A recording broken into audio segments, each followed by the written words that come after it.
So, hello everyone. Hola a todos, bienvenidos and welcome, and thank you for joining us in this second edition of the CENIEH Distinguished Annual Lecture. This year, we celebrate this event within the frame of the Week of Science. The CENIEH Distinguished Annual Lecture is a very special event for our research center because it's really in the heart of our vocation for social compromise, and it is the opportunity to bring to the society the most renowned scientists in the field, in the world, and those whose work is really having a tremendous impact in the broad field of human evolution research. And this is the case, no doubt, of Professor Nicole Boivin, director at the Max Planck Institute for the Science of Human History in Jena, Germany, who has honored us by accepting the invitation to become this year's CENIEH Distinguished Lecturer. Professor Boivin, dear Nikki, if I may, she's an inspiring scientist with a significantly broad and cross-disciplinary vision on the evolution of humankind that is relevant not only for those interested in the study of the past, but for the whole society, as she is addressing humans and the biological, cultural, and ecological processes that have shaped our relationship with the planet.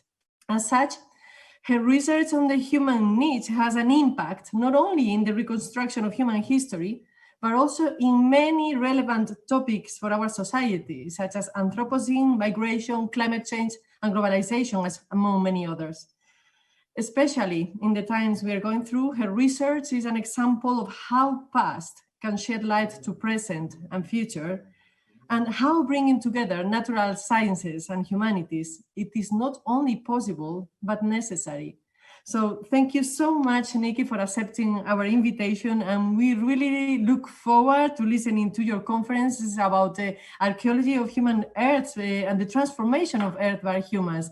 Thank you. This is your time. As I tell everybody who is following us through the YouTube channel, you can answer questions to Professor Boivin at the end. Just have to write your questions in the chat, live chat that is in the YouTube channel.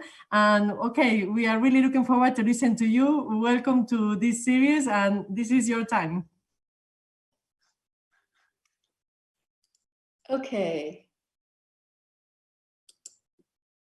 Can you see my screen? Yes, yes, we do. Everything fine. Wonderful. Yes. Thank you. So very big thank you to Maria and to Sina for the opportunity to give this talk. It really is an honor for me to be part of this celebration of your fantastic institute. And I think the only regret that I have is that I can't be there in person to have the opportunity to celebrate with all of you in person. But it is fantastic that despite us being in the middle of a global pandemic and all of these restrictions on movement, we can nonetheless come together digitally like this. So today I'm going to be talking about the archaeology of our planet's transformation by humans. And I think we can probably all agree that the human alteration of the Earth and its climate is really one of the defining, or is the defining issue of our time, rather. And this is reflected in the increasing use of this term Anthropocene across a range of different disciplines and in the popular media. And the term is recognizing that we have potentially moved into a new geological epoch in which humans have come to dominate entirely Earth systems. And it is in recognition of the profound influence that humans are having on the planet. It is in recognition of this that so many researchers across so many disciplines and people in the public sphere and in the political sphere are mobilizing efforts and coming together to try and address the challenges that we find ourselves facing in the Anthropocene. And of course, amongst this group are an increasing number of archaeologists But I think there's still a tendency in our field and also outside of our field to think that actually archaeology doesn't really have that much to contribute in terms of addressing these significant issues that we face. And in my talk, I want to not only review how we have transformed the Earth, but also suggest that, in fact, our discipline can and should try to address, to contribute to addressing these challenges.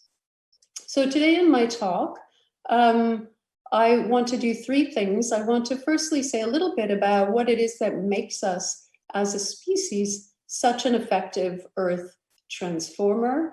And then I want to look at how archaeology is helping us to understand the much deeper time transformation of our Earth. And here I'll draw a little bit on some of the work we're doing in our department.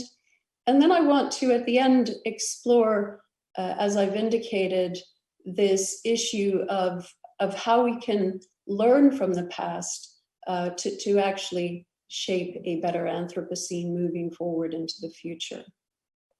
So firstly, what is it that makes us such an effective Earth transformer?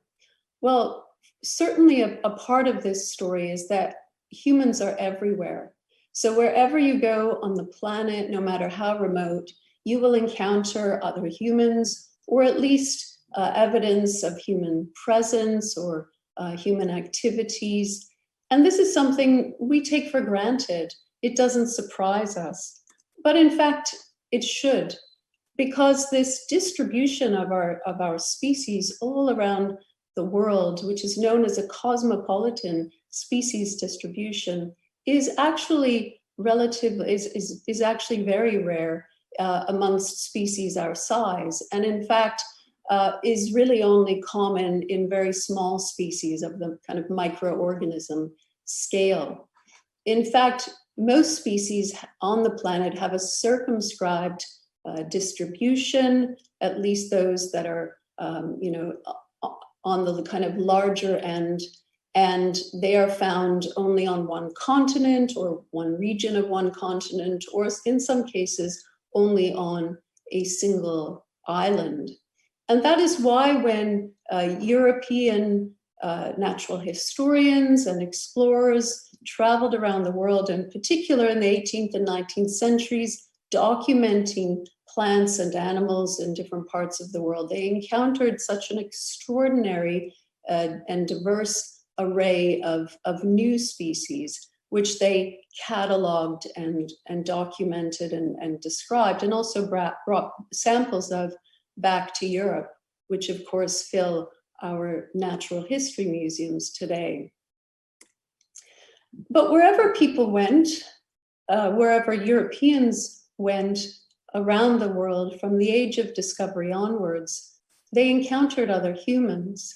And while they may not have recognized these humans as part of the same species as themselves, we today, of course, certainly do recognize that all humans on all continents, all environments, all climates across the world are part of one single species, which is Homo sapiens. So how did we come to have this extraordinary and unique global distribution? Why are we so different, for example, from birds? Birds are also found all across the world in an extraordinary array of different climates and environments and niches. But in contrast to us, birds are not a single species. There are many, many thousands of bird species all around the world, and each of them has evolved through time to be adapted to a particular niche through the biological evolution of these individual species, which has shaped their biology and their behavior to particular niches. So birds have adapted biologically to a wide variety of different niches. Humans, on the other hand, have adapted to an extraordinary array of different niches all around the world through a very different mechanism, and that is the mechanism of culture. So rather than adapting to the world, humans have, in many respects, adapted the world to themselves through processes of cultural niche construction.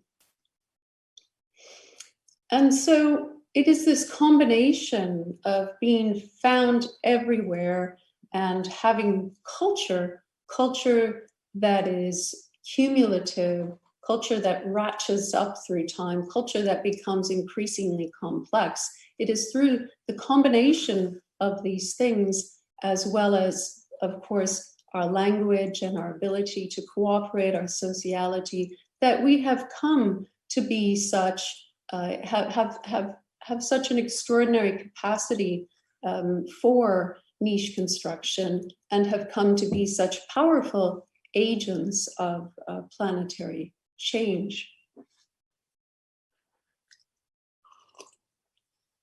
And so we can, if we look back in the archaeological record, we can see, the evidence of our use of culture to occupy an increasingly broad array of different niches. And we see this going way back, really to the origins of our genus Homo.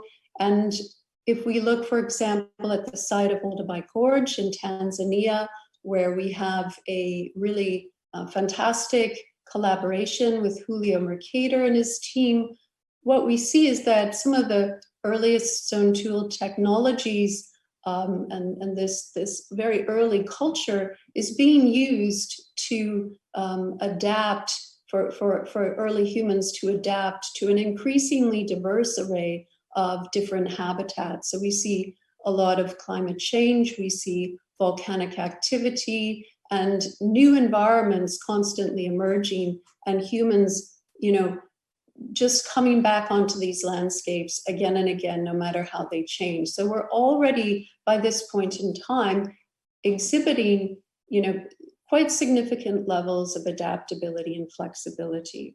And these just really increase through time. And by the time we get to Homo sapiens and the late Pleistocene, we have a species that is creating quite complex material culture and using this to disperse quite rapidly around the world, and to move into a number of new habitats that we really haven't occupied, at least in any particularly intensive way before. And this is, and these are habitats, for example, like tropical forests, which the work of Patrick Roberts in particular has highlighted our adaptation to in this time period. And then, of course, in the Holocene, we expand even further into some really very challenging kinds of environments to which we are extremely poorly suited biologically, but we really push out as a species into a whole variety of new habitats and begin to inhabit these quite intensively.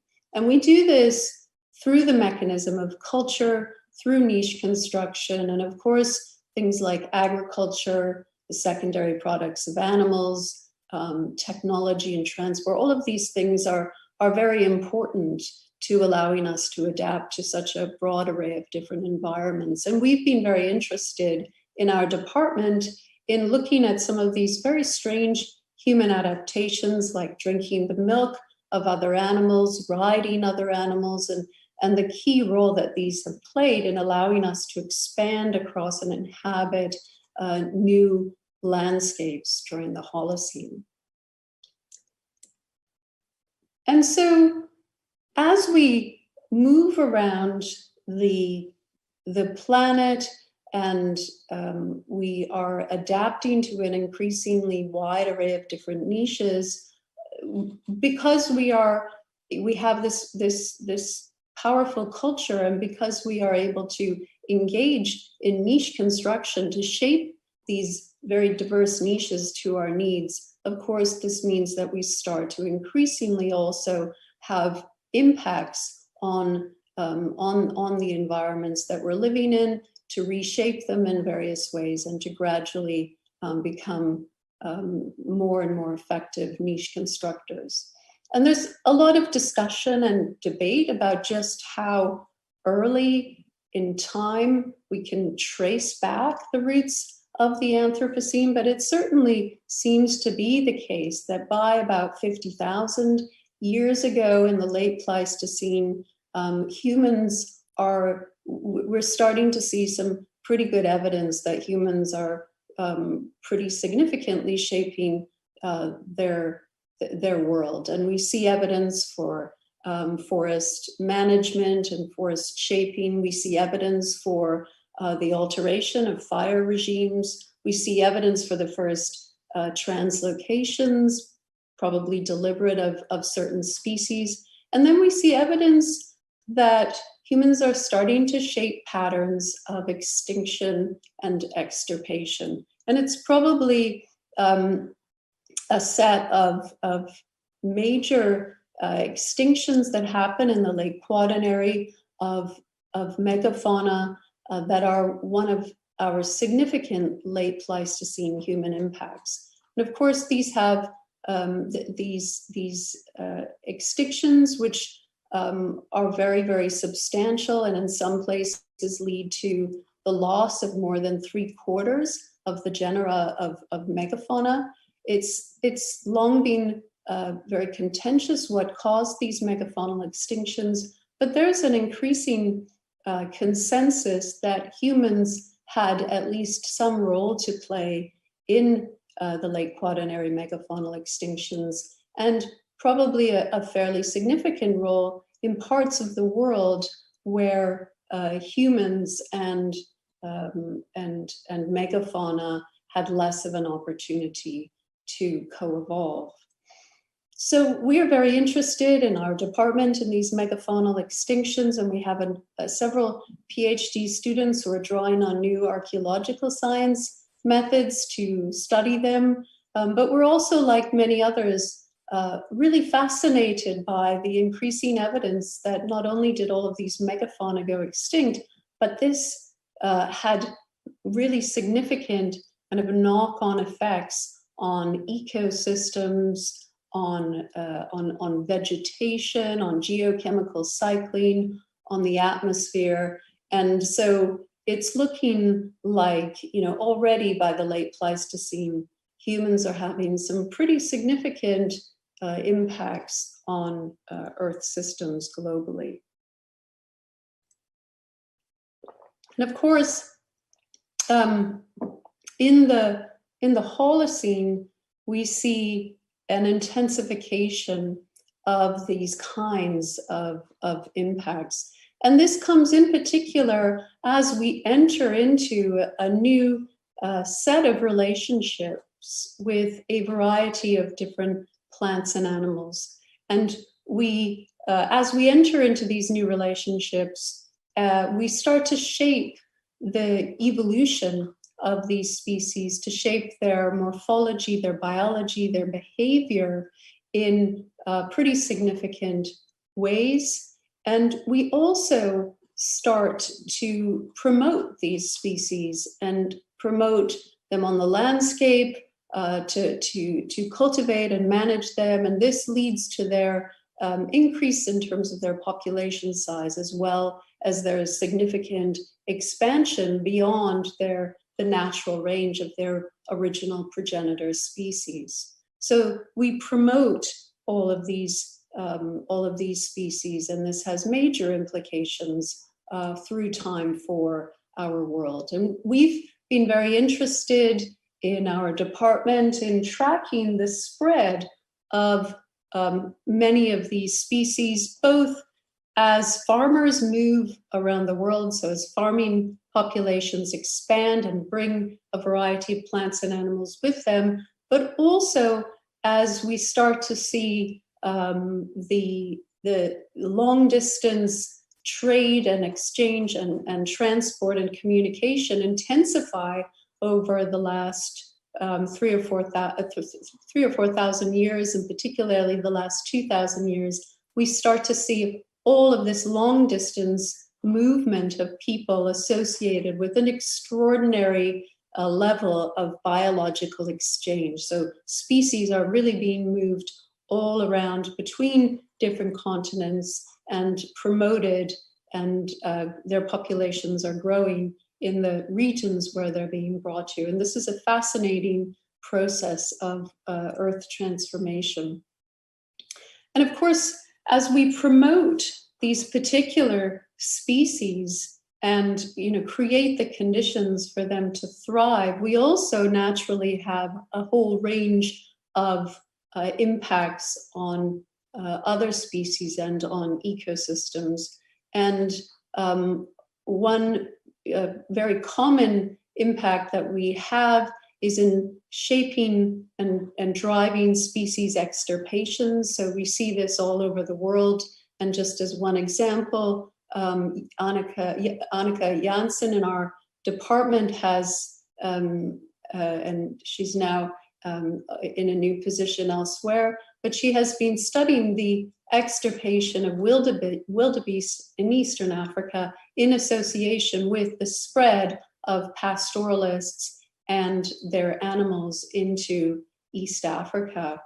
We also see significant extinctions on islands as humans move on to a host of thousands of new islands over the course of the Holocene, and they bring a variety of species with them. Islands, being rather fragile ecosystems, see very high levels of extinction, and this is something that we've been studying in different parts of the world.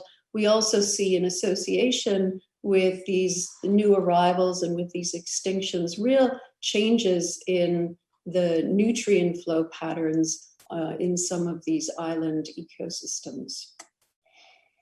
And then there are other impacts within forests. We see people start to shape and really alter forests and promote forest species that are more useful to them. So these are not domesticates as we kind of think of them, at least, but they're species that are being altered in a whole variety of ways by people who are living in or near forests. We're also seeing other types of impacts to forests, including deforestation, as agriculture moves out and people look for more and more land on which to grow crops and keep animals. And we see significant patterns of deforestation, particularly as agriculture intensifies and as we move into time periods where there is production, agricultural production for broader economic trading systems.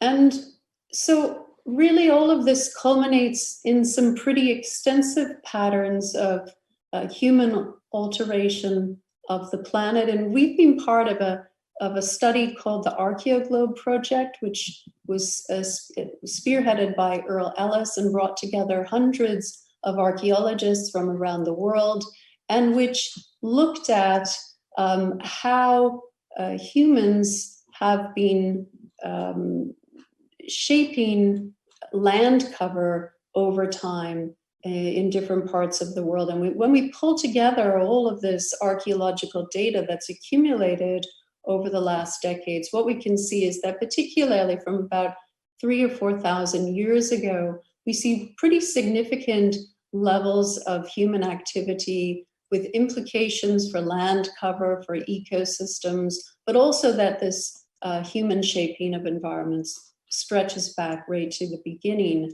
of the Holocene.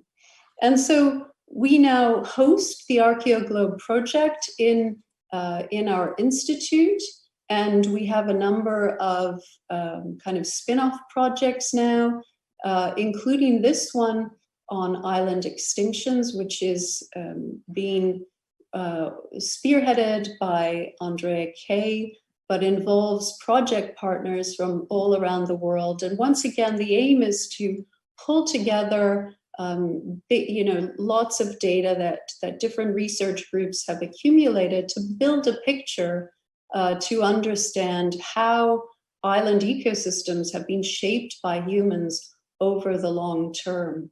And so we're looking at the introduction of new species to islands, and we're looking at patterns of extirpation and extinction. And this is just one of a number of different projects that are trying to look at bringing together existing data sets to build up a picture of how humans have transformed the planet in different regions of the world over the long term. And this is very possible now because we've built up all of these data sets around the world. And so through all of these changes, we reach the point that we are at today, where humans now appropriate a significant proportion of net primary productivity, so the products of photosynthesis on our planet, and where we and our domesticated species have come to entirely dominate terrestrial mammalian biomass. And the picture that we see now hasn't come about all of a sudden. It's the outcome of these long-term processes that stretch deep back into the Holocene.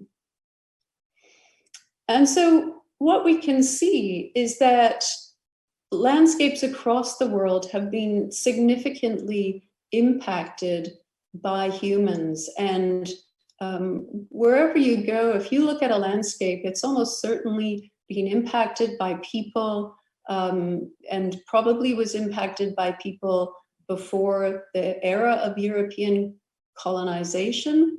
And it's likely that there are layers upon layers even of human activity that are evidenced in different landscapes. So we really suspect that there are few, if any, pristine landscapes remaining on the planet, and there probably haven't been for hundreds, if not thousands of years.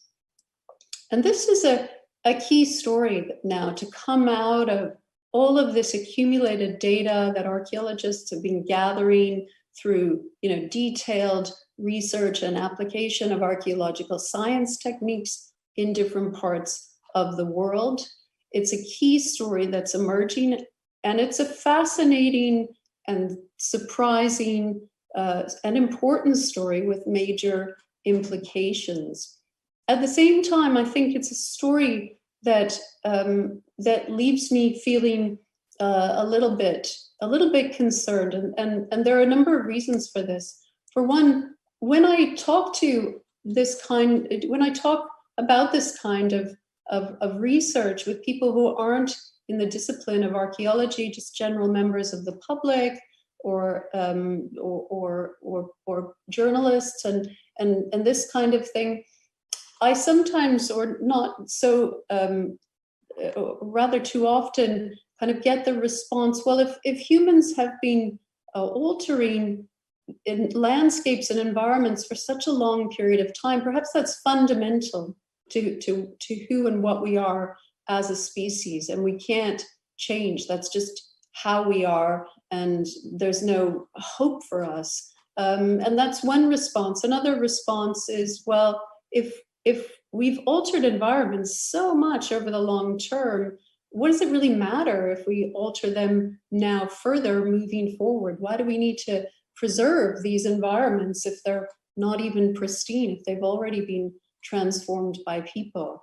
And I think, of course, as archaeologists, we can recognize the problems with these kinds of arguments, and we can recognize the importance of differentiating between past levels of environmental transformation and what we see today. But at the same time, I think by continually promoting this message, we are perhaps not achieving exactly the kinds of ends that we hope to achieve. So I think we, as a discipline, need to think about the messages that we're getting across very carefully. But beyond this, I also think that there is just so much more that the past can actually tell us. And so I find that when people are thinking about how do we address the challenges of the Anthropocene, there's a really strong tendency to focus on the new, looking for new approaches, new ideas, new technologies, high tech, futuristic. And so there's a strong focus on the new. But in fact, and so I think we tend to underplay the fact that our species has been on the planet for thousands of years, and we have accumulated a vast repertoire of cultural knowledge that also has something to contribute as we move forward into, as we seek to address the challenges of the Anthropocene. And I think that obviously one way we can access all of this data about our past and about what's worked and hasn't worked, and long-term experiments in certain types of habitation or certain ways of living. Obviously, a key tool to accessing all of this is modern archaeological research, which offers a very systematic way to understand, to study, and to learn from our past in order to address the challenges of the future, of today and of the future. And we can do this now because we're a new kind of discipline. We've moved well beyond our antiquarian beginnings, and we have emerged as this science that is gathering all sorts of extremely useful data as we move forward into kind of uncharted territory on our planet. And so I want to mention a paper that Ali Crowther and I have coming out very soon in Nature, Ecology, and Evolution. It's a review paper in which we really try to look at how we can draw on the past, not only to look at these really significant changes that humans have made to the planet over the long term, but also how we can leverage the past in a variety of ways to try and shape a better Anthropocene. And there are a really extraordinary array of different case studies out there from archaeology and from related disciplines where people are trying and succeeding to various degrees to do exactly this kind of research, to use the data that we have from the past, the knowledge we acquire from the past, to do things like enrich biodiversity, support conservation, improve soil sustainability, enhance food security. And from my point of view, this is the way forward for our discipline. This is the kind of next generation of Anthropocene-related science within archaeology.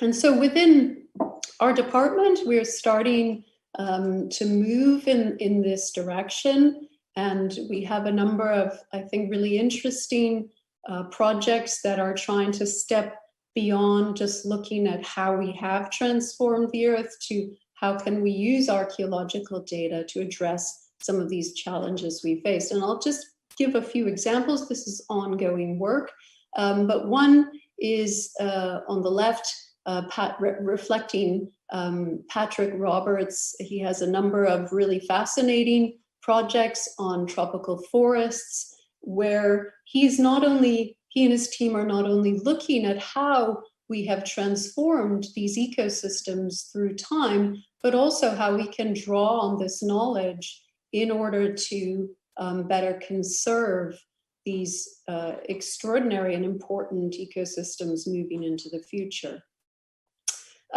Secondly, we also have a PhD student, Victor Imanjili, who comes to us from Kenya, and he's very interested in how we can draw on archaeological data, and very inspired by Amanda Logan's work to examine what we can learn about food security in Africa in the past, and how we can draw on this knowledge in order to potentially improve and enhance food security in his native country and in the rest of Africa moving into the future. And then we also have, as I've mentioned, the Island Extinctions Project, which Andrea Kay is leading. And this project, again, is not only interested in looking at how we have shaped island ecosystems over the long term, but also how we draw on archaeological data now in order to better conserve island ecosystems moving into the future, how we can, for example, identify the species that are at high, or taxa that are at higher risk of extinction based on what we learn from the archaeological record. So all of these projects are trying to explore how we can more effectively draw on the past to do more than tell a story about how humans have transformed the planet. We also have other studies that are looking at the sustainability and the more, say, positive role of different kinds of human activities. For example, the work of Corentin Bocaton in the Caribbean. He's been looking at snakes and lizards and showing that prior to European colonization, Amerindian populations actually seem to live in a very sustainable way with at least these kinds of species. And we only see their biodiversity really plummet after European colonization. So there's something about the way that people, at least initially, are living on these islands that's very much more sustainable than what happens when Europeans arrive. We also have interesting work being done by researchers like Steve Goldstein and Michael Storazem, who have been working with colleagues in order to understand how the spread of pastoralism in Eastern Africa not only altered grassland environments, but also potentially promoted and enriched those environments and created hotspots that were very supportive of wild megafaunal species and other species across these habitats. So these are just a few examples, and also climate change is a big topic of interest within our department, and we're looking at this in a number of different parts of the world. And of course, trying to understand how climate change has through time shaped patterns of human dispersal and patterns of human occupation, but also increasingly trying to understand how we can draw on this past data in order to inform, better understand and predict the impact of climate change moving into the future. And this is something that's being done, for example, in the Arabian Peninsula, which is a region where humans have lived for a long period of time, but it's also very vulnerable to climate change. And the research that has been done to date suggests that some of the mechanisms that were available for people in the past to live through periods of severe climate change are no longer accessible potentially to people in future. So we really need to understand, what we can learn from these past data sets and how they can guide us moving forward. And that's a growing interest as well in the department. So that's some of the research going on in our department.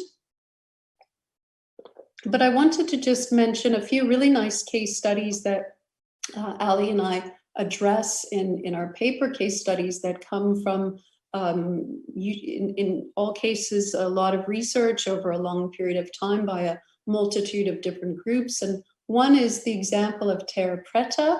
I think by now we all are pretty familiar with the story, the extraordinary story of the Amazon, which when I was growing up was seen as a really pristine landscape, untouched by humans. Of course, we now know that in the past, the Amazon was home to agricultural populations, and these populations were able to live in the rainforest by altering the soils that they found there, which were not particularly conducive to agriculture, through the input of substantial amounts of different types of organic matter.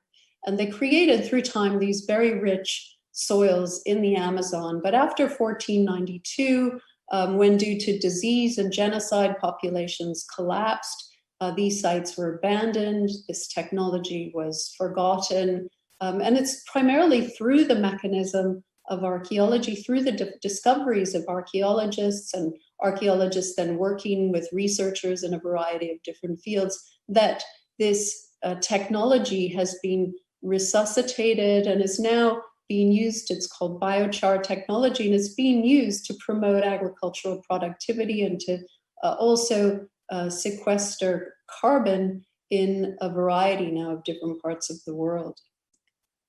Another way we can draw on the past is through something called Landusk Capital, and this is some of the kind of ancient infrastructure that that in different parts of the world, societies invested substantial amounts of labor and resources and energy into creating. So this is like terrace systems and irrigation systems and water management systems. And often because of political upheaval or other factors, these systems fell into disrepair. And archaeologists are involved in different parts of the world in trying to resuscitate, with varying degrees of success, some of these ancient systems. And this has happened rather successfully in the Middle East, where ancient Khanate systems for providing water have, in some parts of the region, recently been resuscitated because they are more suitable to the populations in the region. They're kind of low tech and relatively green technologies that don't rely on a lot of outside expertise in order to run. And so there's some interesting examples out there of this kind of application. And then finally, another really interesting example is fire management. Of course, this year we've seen some really horrendous destructive fires in different parts of the world, in California and Australia. And what we are increasingly recognizing with these fires is that not only is climate change relevant and a key factor in promoting these fires, but also the practices of modern fire management are actually rather problematic. And so people are looking back to earlier forms of fire management, to indigenous approaches to fire management that undertook regular small-scale firing of the landscape in order to avoid these large-scale destructive fires. And today, in different parts of the world, people are drawing on these ancient ideas and ancient approaches in order to improve land management into the future. So we have some really interesting examples out there of how we can mobilize the past towards addressing the challenges that we face moving into the Anthropocene. And there are a whole host of ways that we can draw on data about the past in order to do some really interesting things to address these significant challenges that we face. And they're not only things like drawing on ancient infrastructure or ancient technologies, or looking at the past as baseline data or long-term experiments, but also equally important is understanding the social and political and cultural factors that also shape the resilience of societies. Issues like governance and social inequality and the degree of flexibility of different systems, all of these are things that archaeologists can also shed light on, and that help us to see that our challenges are not only technological, but also social as we move forward. Okay, so I guess in conclusion, I would like to emphasize, as I have before, that we are not the first species to shape the Earth on a planetary scale, lest we get too big for our boots. If we look back 2.5 million years ago, we can see that lowly cyanobacteria also fundamentally reshaped the planet as they started to photosynthesize and to convert sunlight into energy. And one of the byproducts of this was oxygen.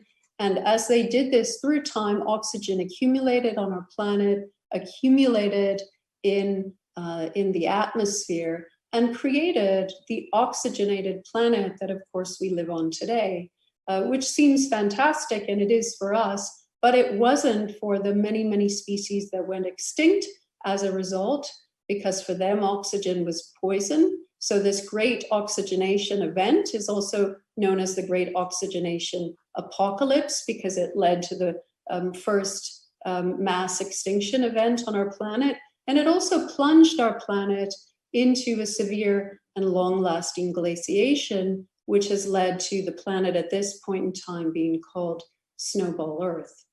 So we're not the first species by any means to have a significant impact in reshaping planet Earth, but we are certainly the first species to be conscious about what we are doing, to have awareness of what we are doing, and to be able to change the course of history and change, not only change the planet, but also, as I say, change the course of history. So we have the ability to make decisions about how are we going to address these challenges? Are we going to plunge our planet into a new climatic state? Are we going to drive thousands of species to extinction? Or do we want to enter into a phase of responsible stewardship of our planet? And this is what our species is capable of.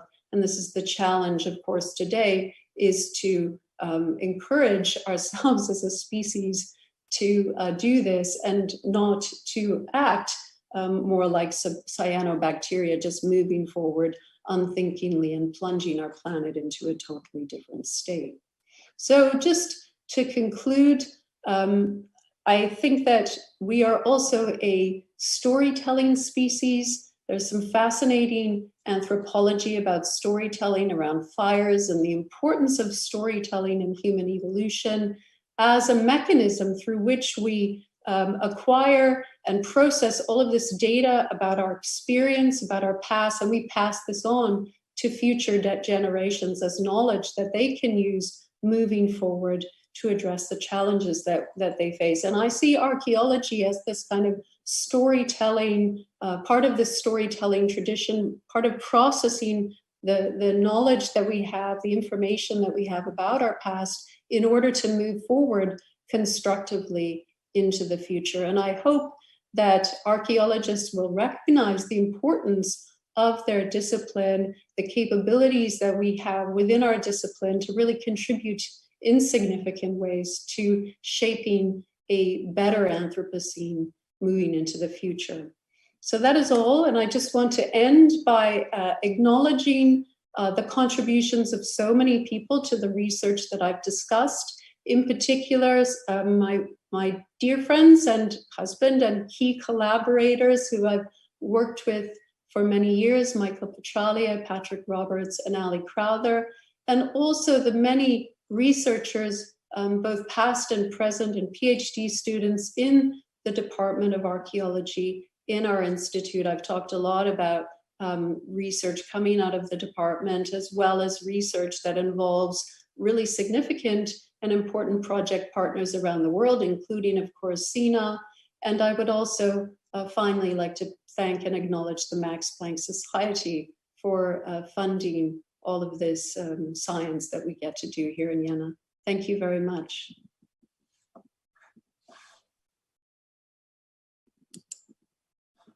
Thank you so much, Nikki. This was a wonderful, wonderful and beautifully presented conference. And I think it was the perfect time and the perfect context to speak about something that is really concerning all of us.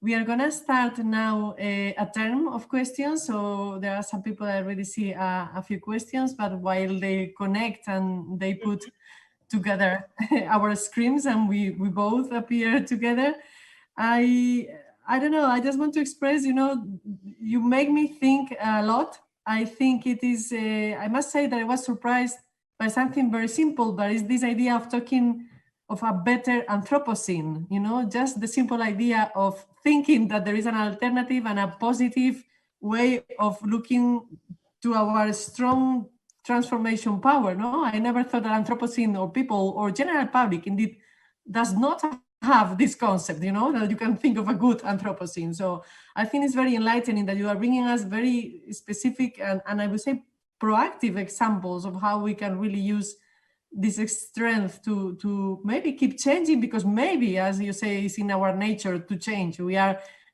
powerful transformers, but it could be in a different direction. So before I pass you to the questions, I want to make you a question. Perhaps it's a bit more of a personal insight. Is like how hopeful you are that we can be positive, earth transformers, that we can really reverse the harm, or at least thinking of in positive ways. Because, sometimes we even have the feeling that when people talk about exploring the space, or that it is easier even to go to think about living in Mars in the future once we finish destroying Earth, it's like how you see, how hopeful you are in the idea that we can drive this in a better direction.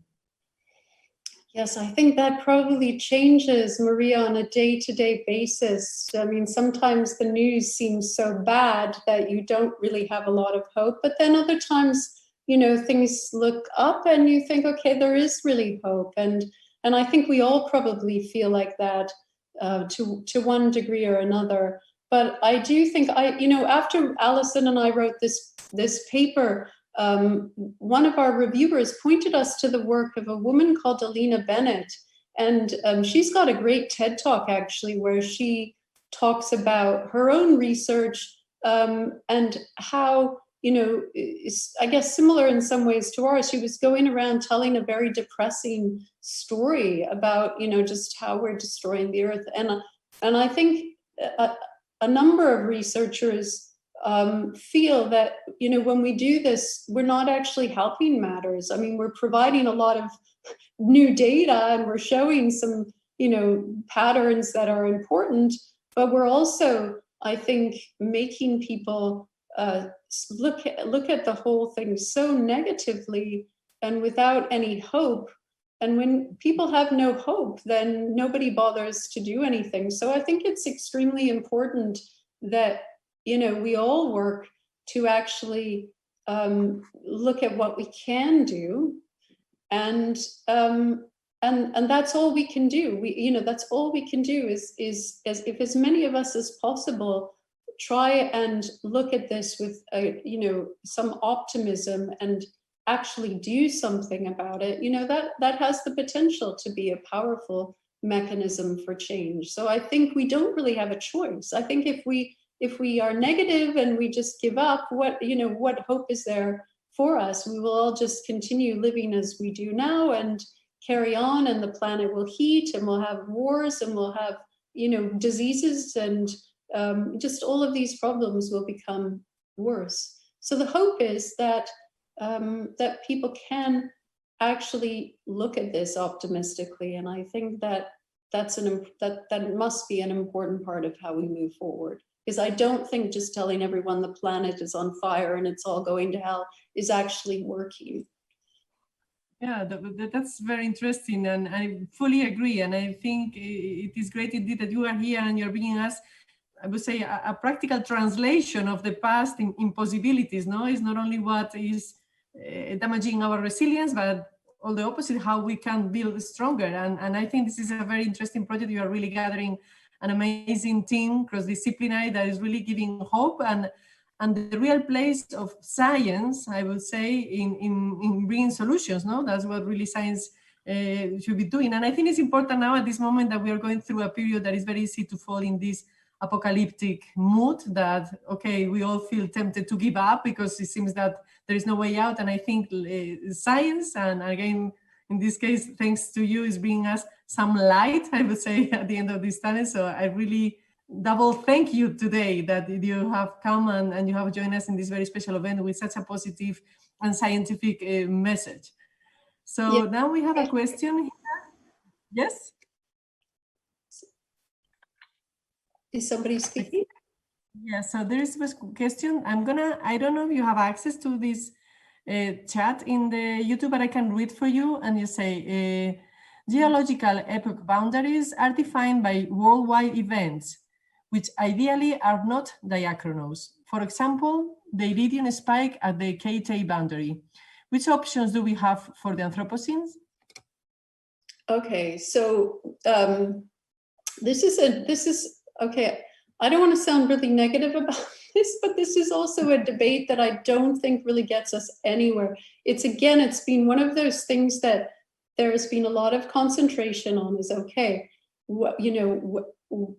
how far back are we going to trace the Anthropocene? When did it begin? And where do we actually put this particular, spike? And do we call it a geological epoch or not? That this is like a big debate. And for me, I don't really feel that it's a highly useful way, at least for archaeologists, to go. I don't think there's any need to trace the start of the Anthropocene back into the past.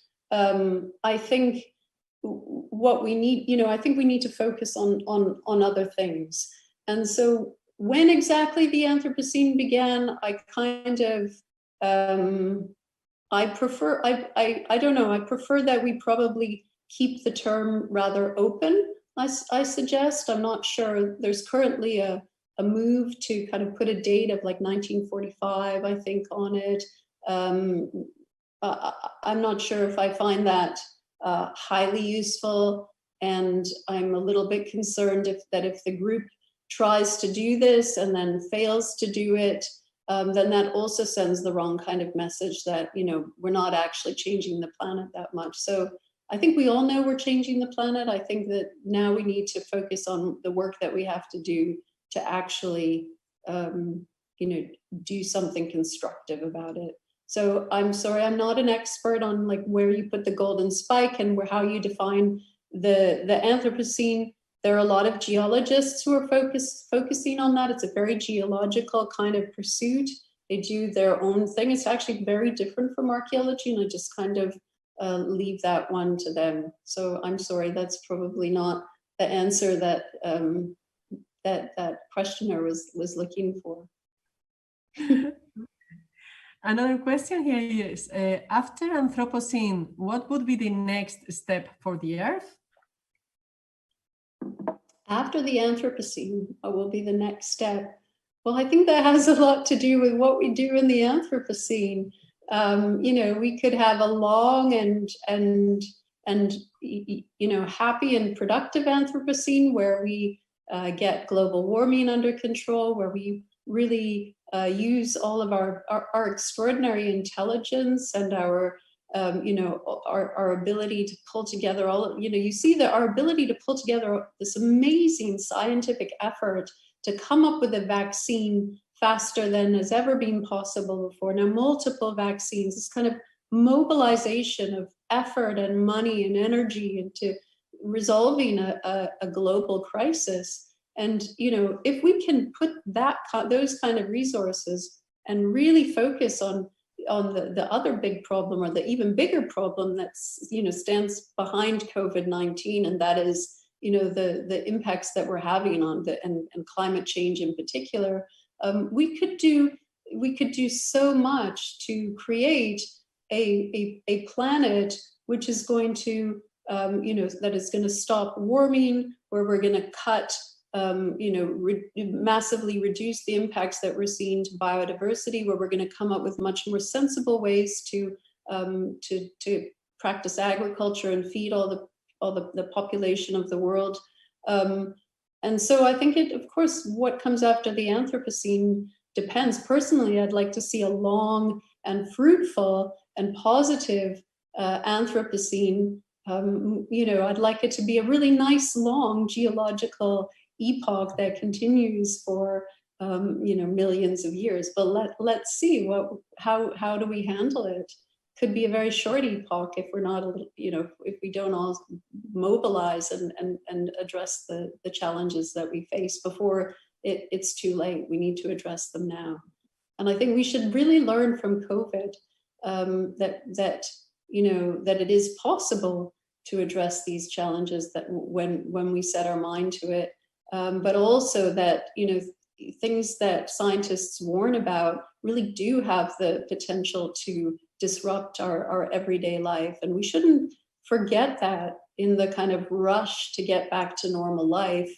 I think we all so badly want to get back to normal life. It's going to be tempting to just jump back into the old way of doing things and to start racing around the world once again on planes, whereas this, we all know what we're doing now is so much more sustainable and green, the way that we're having this